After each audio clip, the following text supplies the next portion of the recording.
নিরাপত্তা বলতে এখানে আমরা যেটা দেখতে পাচ্ছি এত রাতে, তাও রাত 10টার সময়, এটা একদমই ঠিক না।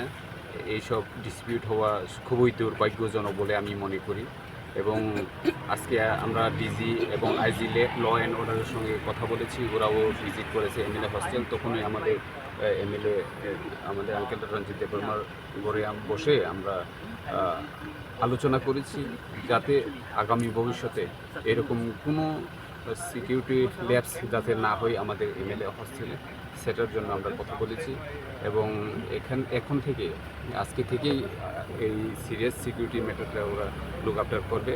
এখানে আইজি ল অ্যান্ড অর্ডার যেহেতু আছেন, উনিও আমাদেরকে এসিউরেন্স করেছে যে সিকিউরিটির ম্যাটারে আর কোনো প্রবলেম হবে না। সিএম স্যার কি বলেছেন এবং মুখ্যমন্ত্রী রিপ্লাইতে কি বলবেন? মুখ্যমন্ত্রীর কাছে আমরা যেটা ডিজি সাহেবকে বলেছি, আমাদের সিকিউরিটির ম্যাটারটা ওটাই ওনাকেও বলেছি যে এরকম ঘটনা খুবই দুর্ভাগ্যজনক যে একটা এমএলএ হোস্টেল প্রোটেক্টেড এরিয়াতে কীভাবে এত রাতে সাধারণ জনগণ ঢুকে এভাবে এমএলএর সঙ্গে লাইভ থ্রেটেনিং দিতে পারে, এই কোয়েশ্চেনটাই আমরা ওনাকে করেছি। এবং উনিও অ্যাসুরেন্স দিয়েছেন যে উনি দেখবেন যে কীভাবে এটা হয়েছে এবং আইনের পথেই চলবে, উনি ওই কথাটা আমাদেরকে অ্যাসুরেন্স দিয়েছে।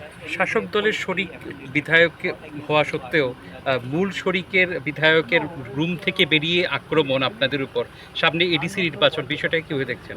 এখানে শুধু আমাদের শারীরিক দল অথবা এটা কোন দলের এমএলএর বিষয় না, প্রত্যেকটা এমএলএ লাইফ থ্রেটেনিং বলে আমরা মনে করি। যেভাবে আমাদের ফিলিপ কুমার রিয়াং এমএলএ সাহেবকে যে থ্রেটিং দিয়েছে, এটা শুধু ফিলিপ কুমার দেববর্মা রিয়াংকে নয়, এটা পুরো এমএলএকেই থ্রেটেনিং দিয়েছে। এটা কোন দলের এমএলএ না, অল এমএলএ।